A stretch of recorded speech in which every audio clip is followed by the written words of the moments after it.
God will make a way where there seems to be no way. He works in ways we cannot see. He will make a way for me. He will be my God. Hold me closely to His side. With love and strength for each new day. Viens à l'église, il n'est pas encore connecté à l'Esprit du Père. Écoute ce que Dieu te dit. Sing it together. Oh God. Nous appelons l'homme de Dieu, les docteurs.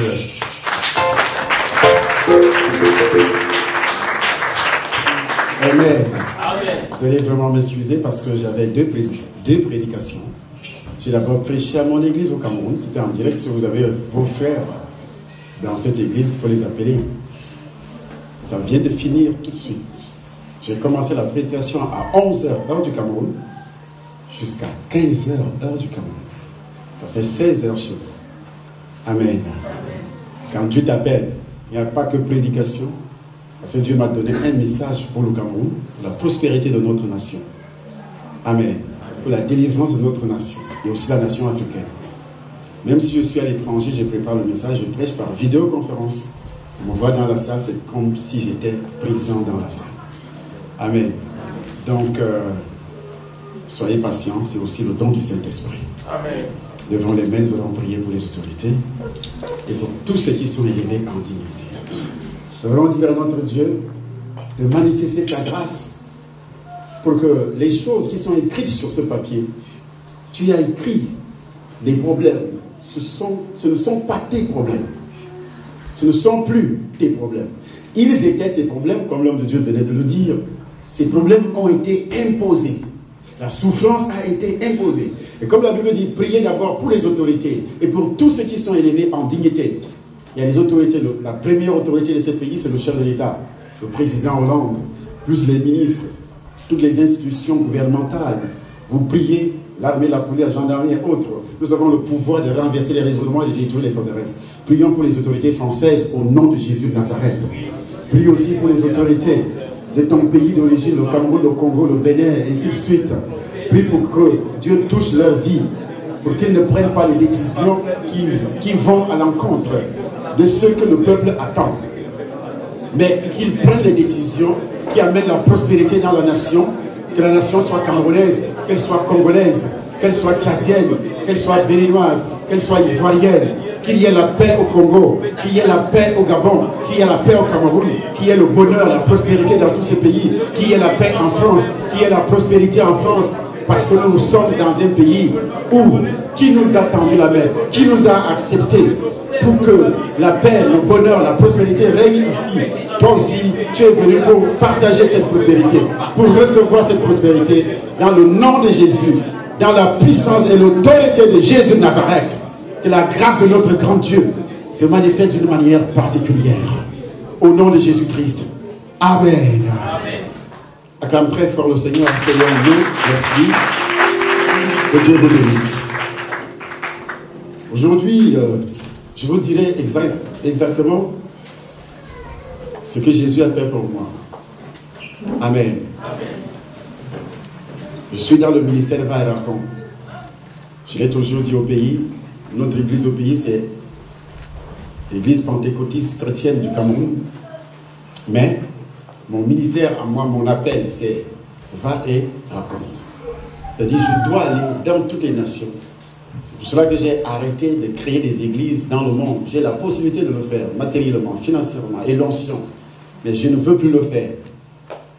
Car Dieu, mon ministère, c'est un ministère interconfessionnel qui communique la grâce aux autres. Amen. C'est pas que je suis quelque chose plus que les autres, non. Mais Dieu a assigné des limites à chaque serviteur. Ce que Dieu m'a donné, il n'a pas donné aux autres. Ce qu'il a donné aux autres, il ne m'a pas donné. C'est pour ça que j'accepte tous les serviteurs qui veulent descendre au Cameroun. Si vous êtes pasteur, dites-moi seulement et montrez-moi aussi votre église. Si vous n'avez pas d'église, je ne l'accepterai pas comme vous puissiez descendre au Cameroun, prêcher chez moi. Amen. Amen. Amen. Donc, Nous avons une grande convention au mois de février au Cameroun. Vous pouvez y aller. Il y a des serviteurs de France qui iront aller prêcher. Il y a des serviteurs de Suisse, des États-Unis. Nous recevons beaucoup d'Américains dans notre ministère. Nous recevons toutes les nationalités dans notre ministère au Cameroun qui viennent prêcher. Donc c'est ceux qui viennent, des gens qui viennent chercher leur délivrance. Et les gens qui viennent de France. Je me rappelle une fille à Lyon qui a vomi le serpent. Vous vous rendez compte? Elle a vomi, c'est passé à la télévision. Les gens qui regardaient nos émissions à la télévision, Canal 2, ont vu. C'était en 2010. Elle est partie, c'est le premier témoignage que j'ai aujourd'hui en ce qui concerne le ministère. Elle est partie de Lyon, c'est une Camerounaise. Elle avait un salon de coiffure plus un magasin des produits de beauté. Mais elle a constaté que tout cela allait dans le sens contraire de ce qu'elle voulait. C'est-à-dire, il n'y avait plus de prospérité. Elle perdait beaucoup d'argent. Elle avait beaucoup d'ennemis, que ce soit ses sœurs camerounaises qui sont installées à Lyon, que ce soit dans sa famille. Elle a supporté sa famille financièrement, elle envoyait de l'argent. Mais quand l'argent a commencé à finir, la famille et les membres de sa famille sont devenus ses ennemis. On a commencé à se moquer d'elle parce qu'on t'élève dans ta famille quand tu donnes. Mais lorsque l'argent manque, on te rabaisse, on t'insulte, on te critique. L'amour sort par la fenêtre. Amen. C'est comme ça le monde. Et cette fille, elle avait déjà envie de se suicider.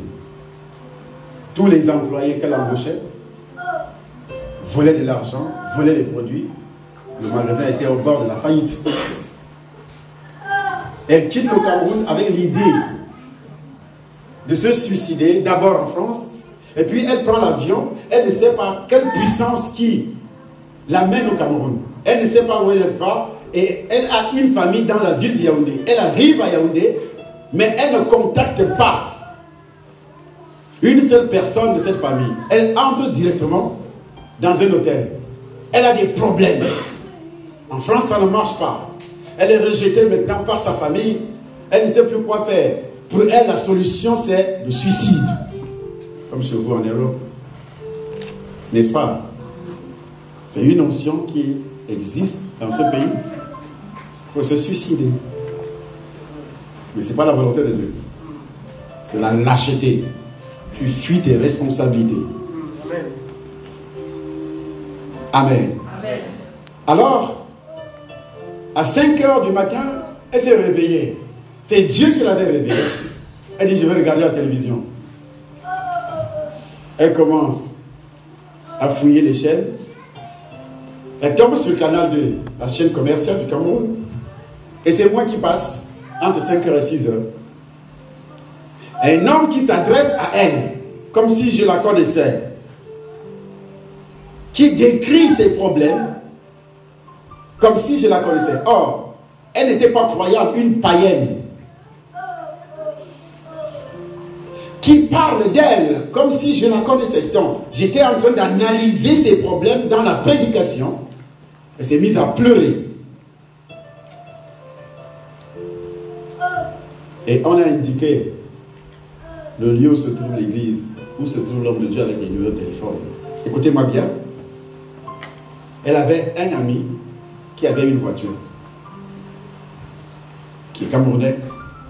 L'ami, quand elle est arrivée, elle a appelé seulement son ami, son ancien copain. Le copain dit, tu es où? Je suis à l'hôtel. Je mets un véhicule à ta disposition, mon véhicule à ta disposition avec le chauffeur, qui va souvent t'amener à gauche, à droite, si tu veux sortir. Elle recommande à son ami de ne pas dire à qui que ce soit qu'elle est dans la vie. Le lendemain, après avoir vu le message à la télévision, elle descend de l'hôtel, elle appelle le chauffeur. Tu m'amènes en Van Topicano se trouve. Tu connais le docteur Essomba? Et oui, j'ai entendu parler de lui. Mais là-bas, cette église n'est pas bien. Il faut pas aller là-bas. C'est ça la première information de Satan. Je ne sais pas ce qu'on t'a dit avant de venir ici. Mais sache une seule chose, que celui qui s'oppose à ton arrivée dans cette église, c'est peut-être ton bourreau, c'est celui-là où il se trouve dans une équipe de ceux qui t'ont imposé la souffrance. Il faut pas aller là-bas. Ce monsieur n'est pas bien. Qu'est-ce qu'il a fait? Non, moi j'entends seulement parler de lui. Ah bon, et toi tu confirmes qu'il n'est pas bien? Allons. C'est moi qui va, toi tu vas rester dans la voiture et je vais entrer au temple. Ils sont venus, son chauffeur est resté dans la voiture. Elle est entrée. Elle a suivi le culte. Dès que j'ai commencé à prêcher, avant même d'atteindre la 10e minute, elle est déjà à terre. Les démons se manifestent sur elle. Et le lendemain, on avait une grande veillée de prière au stade. Le stade était plein. C'est moi qui prêchais. Les gens venaient de part et d'autre, en Afrique centrale, Gabon, Congo, ainsi de suite. Quand j'ai pris la parole, je commençais à prêcher, le mouvement de la délivrance était arrivé. Il y avait des milliers de personnes à terre qui tombaient à cause de l'onction. Il y avait des paralytiques qui marchaient, des aveugles qui voyaient. Dieu est descendu dans la foule au stade. Et elle était en train de vomir quoi? Un python. Au stade.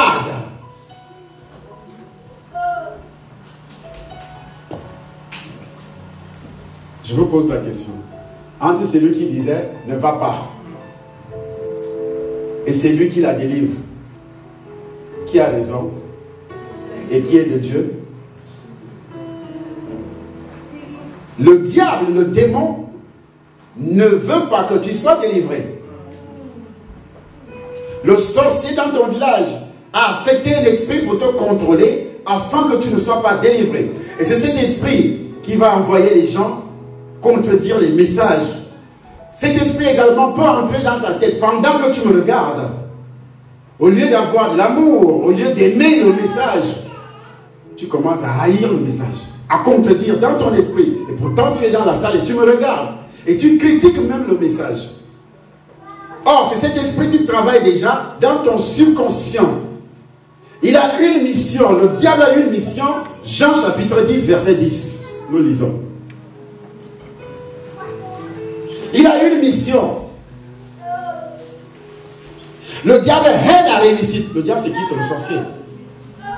C'est ton voisin. Le diable ne se présentera jamais. Quelqu'un te dira que le diable n'existe pas. Il a raison. Mais il existe spirituellement. C'est un esprit qu'on ne voit pas. Mais il s'incarne dans la vie. Que ce soit ton voisin dans le même immeuble. Il entre dans sa vie. Que ce soit tes collègues de service, les membres de ta famille, il va les utiliser. Amen, amen. Nous lisons. Jean chapitre 10, verset 10. Le voleur ne vient que pour dérober. Le voleur, c'est lui le diable. C'est lui, le diable qui est le voleur. Le voleur ne vient que pour dérober, c'est sa mission. Égorger. Égorger. Et détruire. Et détruire. Donc il doit te tuer. Égorger, c'est te tuer physiquement. Voler, ta destinée, ton étoile. Toutes les bénédictions que toi tu reçois ici, il doit les voler. Si tu n'es donc pas prudent, si tu ne sais pas lutter, si tu ne sais pas aussi les protéger. C'est pour cela que je vous ai averti l'autre jour en disant, la parole de Dieu dit, nous n'avons pas à lutter contre la chair et le sang, mais contre les dominations. Amen. Les armes avec lesquelles nous combattons ne sont pas charnelles. Elles sont puissantes pour renverser les raisonnements et pour détruire les forteresses. Donc c'est toi qui dois détruire les forteresses de Satan. Comment tu peux le faire si tu n'es pas né de nouveau? Et comment tu peux le faire si tu ne reçois pas l'instruction, l'enseignement qui est donné ici? L'homme de Dieu dit, l'esclave de Saül dit, allons consulter l'homme de Dieu, peut-être il nous montrera le chemin que nous devons suivre pour retrouver les annexes. C'est pour cela que j'avais demandé d'écrire tous vos problèmes. Parce que je dois vous montrer le chemin que vous devez suivre pour retrouver la solution à vos problèmes. Dieu m'a mandaté pour ça. Cette fille vivait à Paris, à Lyon. Elle avait réussi. Elle a la nationalité française. Elle a ouvert. Elle pensait qu'elle a déjà réussi. Je vous ai expliqué l'autre jour, j'avais dit que quand le démon est là, c'est le démon qui détruit la famille, tu peux monter. Financièrement, tu montes. Socialement, tu montes. Tu es déjà marié avec tes enfants. Financièrement, tu montes, tu as réussi à établir une entreprise, une société en France. Quelque chose de semblable. Mais quand ce démon se réveille, tu es déjà marié avec les enfants. Mais quand ce démon se réveille dans ta famille, dans ton foyer, mais c'est grave. Il va mettre ton foyer à genoux. J'ai parlé de Bénéine hier. 35 ans de mariage. Mais quand ce démon s'est réveillé, Bénéine n'a plus reconnu sa femme. Et sa femme aussi n'a plus reconnu son mari. Le démon s'est réveillé. C'est un grand prédicateur, rempli du Saint-Esprit, rempli de la puissance. Quand il prêche, la terre tremble. Mais le démon a réussi à s'infiltrer, à pénétrer, à détruire, jusqu'au divorce. Les finances ont été détruites. Il avait déjà des dettes, 700 000 $. Les banques ont commencé à saisir. Tout s'écroulait. Parce que ces démons, quand ils entrent dans ta famille, ce n'est pas pour te faire des cadeaux. C'est pour te détruire. Et il est là, il veille. Il veut vous imposer une souffrance. Il faut que tu souffres. Il faut qu'il vole. Quand toi tu reçois la bénédiction ici, il prend ça, il vole, il arrache. Parce que tu ne sais pas les protéger. Tu ne sais pas protéger cette bénédiction. Tu es né avec une étoile. Il a volé l'étoile. Il a détruit l'étoile. Il y a des sorciers qui sont riches aujourd'hui dans ton village. Des gens qui sont riches au Cameroun. Parce qu'eux, ils utilisent ton étoile. Et toi, tu souffres en France. Il y a des gens qui sont riches au Congo. Eux, ils utilisent ton étoile. Mais toi, tu souffres ici. Le voleur ne vient que pour voler et pour détruire. Et moi, j'ai travaillé avec ce voleur spirituellement, dans son régime, dans son royaume. Nous sommes un royaume. Et puis, et des sacrificateurs. C'est le mot principal. Apocalypse chapitre 5, verset 10. Il a fait d'eux un royaume des sanctifiés, un royaume des nés de nouveau, un royaume des enfants de Dieu. Il leur a donné le pouvoir de devenir enfants de Dieu. Et après, ils sont devenus des sacrificateurs. Psaume 50, verset 5. Nous lisons Psaume 50, verset 5. Avec moi, on lit la Bible. Il y a Bernard parmi vous qui n'ont même pas un exemplaire de Bible. C'est un mauvais signe. Psaume 50, à partir du verset 5. Nous lisons. Psaume 50, à partir du verset 5. Rassemblez-moi mes fidèles. Rassemblez-moi mes fidèles. Qui ont fait alliance avec moi par Qui ont fait alliance avec moi par le sacrifice. le sacrifice. Rassemblez-moi mes fidèles. Il est fidèle en tout. Il est régulier au temple. Tous les jours, il est là. Il est fidèle dans les prières. Il est fidèle dans les dîmes. Il est fidèle dans les offrandes. Il est fidèle en tout. Il est fidèle dans l'amour. Il ne vient pas au temple que les dimanches. Dans la semaine, il respecte ce que l'homme de Dieu donne comme programme. Nous avons culte demain, nous avons culte après-demain. Il est là. Rassemblez-moi mes fidèles. Et qui ont fait alliance avec moi par le sacrifice. Sacrifice veut dire, j'ai donné ma vie au Seigneur. C'est le premier sacrifice. Donne ta vie comme un sacrifice. Romains chapitre 12, premier verset. J'ai dit, je vais vous parler pendant cette prédication du sacrifice. Donne d'abord, avant de donner ton argent, Corneille aussi donnait de l'argent à Dieu. Et Corneille n'était pas né de nouveau. Mais c'était important aussi, parce que les prières et les aumônes sont montées. Et Dieu s'en est souvenu, parce que Corneille donnait. Si tu ne donnes pas, ta prière ne monte pas. Ce n'est pas parce que tu pries comme l'église, les cloches d'une église catholique. Ça ne va pas monter, parce que la prière monte ensemble avec les sacrifices. Le sacrifice, c'est ce que tu donnes avec joie, ce que tu donnes qui a de la valeur. Tu ne dois pas donner des choses qui n'ont aucune valeur à Dieu. Non. La prière monte avec les sacrifices. La prière monte avec les aumônes. Elle ne monte pas seule.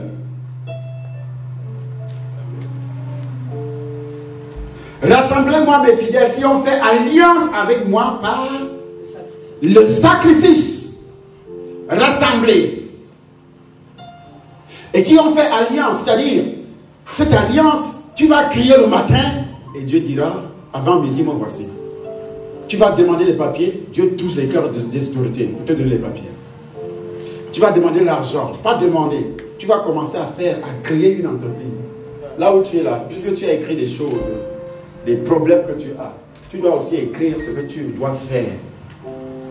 Moi, je suis un patron, je suis un prédicateur, je suis aussi un patron. J'ai des salariés, des gens qui vivent par mon intelligence, par ma sagesse. Rien que la radio utilise plus de 20 personnes salariées enregistrées à la caisse de sécurité sociale du Cameroun. S'ils voyagent aujourd'hui, ils vont à l'ambassade, vont te demander ta carte de la sécurité de la caisse nationale de prévoyance du Cameroun. Son salaire est là et je paie les impôts. La radio, la télévision, première chaîne, la deuxième chaîne, c'est la même chose. Et en même temps, j'ai aussi des entreprises qui font autre chose. Je gagne les marchés de l'État. Je paie les impôts. Mon entreprise paie les impôts. À l'État. Pourtant, je suis prédicateur. Je pouvais créer une radio chrétienne qui ne paye pas les impôts. Au Cameroun, les radios chrétiennes, les télévisions chrétiennes ne payent pas les impôts. Et c'est caché derrière parce que je ne voulais pas payer les impôts. Mais j'ai dit non. Il faut que les employés qui travaillent là soient couverts.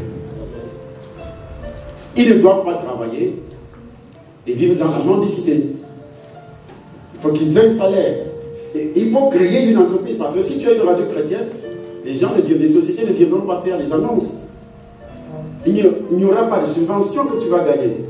Il n'y aura rien. Tu ne gagnes pas de l'argent avec cette radio.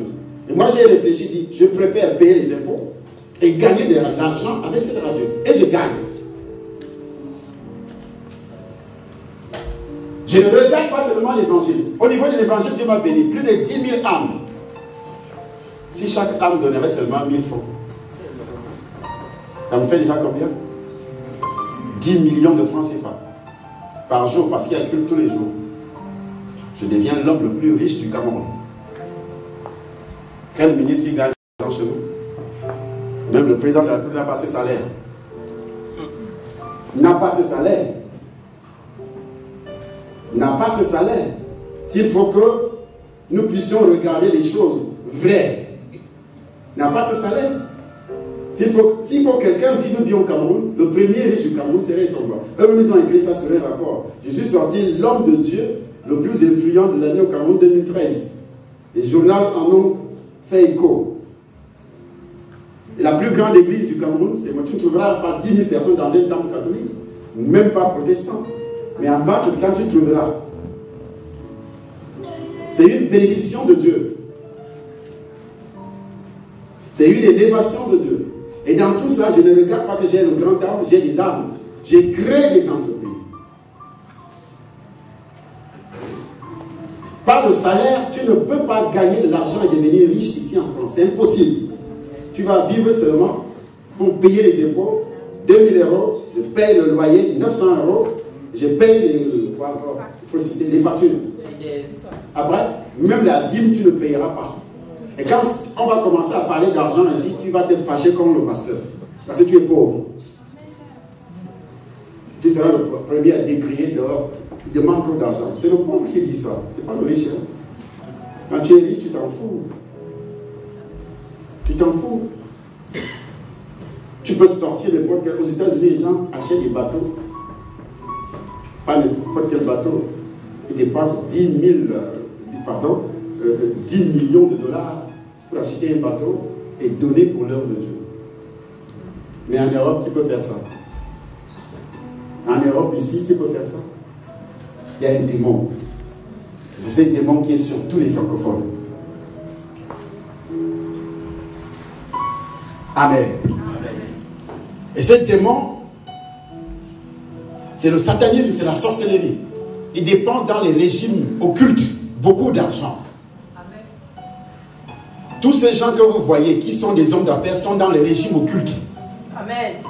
Ils dépensent beaucoup d'argent là-bas. Et eux, ils vous empêchent de dépenser pour que l'évangile avance. Mais leur royaume avance. Tu ne peux jamais, de nos jours, avoir une place si tu n'es pas dans la franc-maçonnerie. Yes. C'est pratique. Il faut une grâce spéciale de Dieu. Et étant dans la franc-maçonnerie, tu cotises beaucoup d'argent. Tu donnes même beaucoup d'argent. Mais les chrétiens, quand ils arrivent, ils attachent la bouche. Déjà dans la salle, ils n'aiment même pas dans la joie. La bouche est attachée comme ça. Ils regardent le pasteur avec les yeux du Saint-Paul. Dès que le pasteur commence à aborder le problème d'argent, il a les mots de ventre. Il se lève, il sort. C'est quel type de chrétien? Amen. Lorsque j'ai été délivré, je ne peux pas vous parler de ce que je faisais, vous dire ce que je faisais comme je le dis tout ce temps-ci, sans vous dire aussi comment j'ai été. Comment j'ai été? Je dois vous parler ce soir de ma délivrance. Amen. J'étais aussi comme vous. Je ne connaissais pas Christ. C'est ce qui m'avait poussé. Mon père était catholique, ma mère protestante. Toute la famille ne connaissait pas Christ. Dans la religion, on ne connaît pas Christ. On n'est pas né de nouveau. J'ai posé la question hier. Qui est né de nouveau dans la salle? Il y a des gens qui me disaient, oui, docteur, tu sais, c'est quand moi j'avais pris le baptême. On est né de nouveau par le baptême. Il y a des gens qui me disaient, oui, parce que j'ai entendu l'évangile. Tu peux entendre l'évangile et ne pas être touché. Tu peux entendre l'évangile et ne pas se repentir. Tu n'es pas né de nouveau. Tu peux également accepter Jésus et ne pas prendre le baptême. Tu n'es pas né de nouveau toujours. Parce qu'il y a une règle. Il y a un modèle. Amen. Moi, la règle et le modèle qui a été établi par l'Église catholique dans mon village n'a pas permis à mon père d'être protégé. Il fut dévoré par les sorciers. Ma mère fut dévorée par les sorciers. Plus tard, ils étaient dans la religion. Après ça, ce qui va me pousser à entrer dans le satanisme, à évoluer dans le satanisme, à faire tout ce que je faisais. Mais lorsque je reçois la mission, parce que mon pays, l'Afrique centrale, non seulement le Cameroun, l'Afrique centrale, par les prières, dans chaque pays, dans chaque maison, si c'est une famille qui prie, qui a accepté le Seigneur, vous dérangez le royaume de Satan. Amen. Dès que tu acceptes Jésus comme ton sauveur, tu deviens un né de nouveau, tu déranges le royaume de Satan. Et en Afrique centrale, ayant atteint un rang élevé dans le satanisme, parce qu'il y a une différence entre la sorcellerie et le satanisme. Vous voyez, cette hiérarchie est décrite dans la parole de Dieu, Éphésiens chapitre 6, verset 12, lorsqu'il dit, vous n'avez pas lutté contre la chair et le sang, mais contre les dominations, les principautés, les autorités, les esprits méchants dans les lieux célestes. Les esprits méchants dans les lieux célestes, c'est le domaine de la sorcellerie. Le sorcier est méchant. Il est méchant, il est jaloux. Il est jaloux de ta robe, jaloux de tes chaussures, jaloux de ton enfant, jaloux de ton diplôme, de ton travail, jaloux de ta vie, parce que toi tu as réussi, toi tu t'es détruit. C'est pour ça que la Bible dit, vous n'avez pas lutté contre la chair et le sang, mais contre les dominations. Domination d'abord, principauté, esprit méchant dans les lieux célestes. Dans cette hiérarchie, mais ceux qui commandent les esprits méchants, ce sont les dominateurs. Et ces princes-là, ceux qui dirigent le monde des finances, ceux qui seront au séminaire mercredi, quel séminaire quand?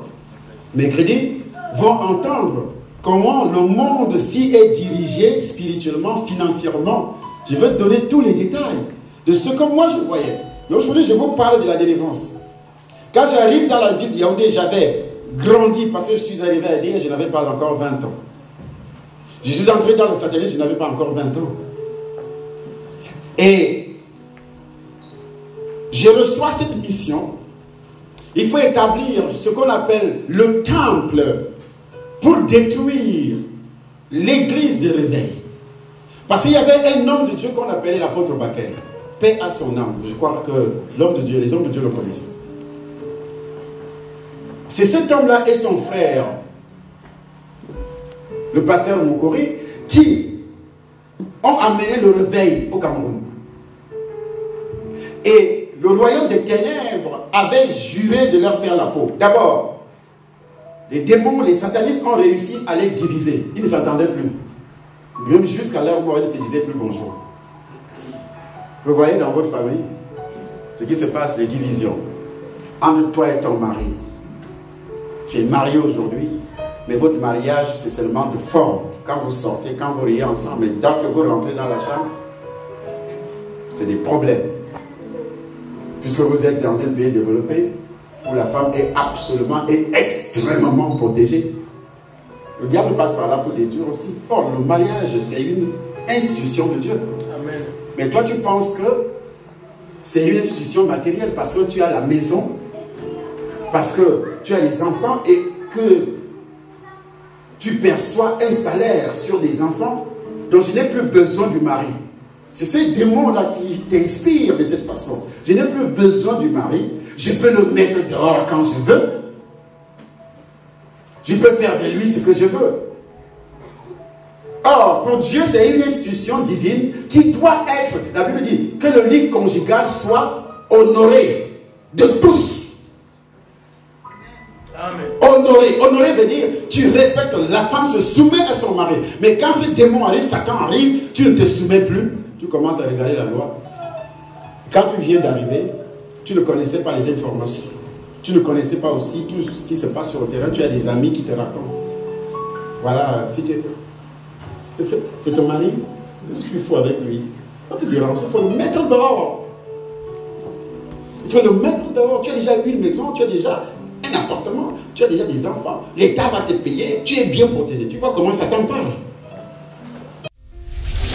God will make a way where there seems to be no way. He works in ways we cannot see. He will make a way for me. He will be my God. Hold me closely to His side. With love and strength for each new day. Viens à l'église, il n'est pas encore connecté à l'Esprit du Père. Écoute ce que Dieu te dit. Sing it together.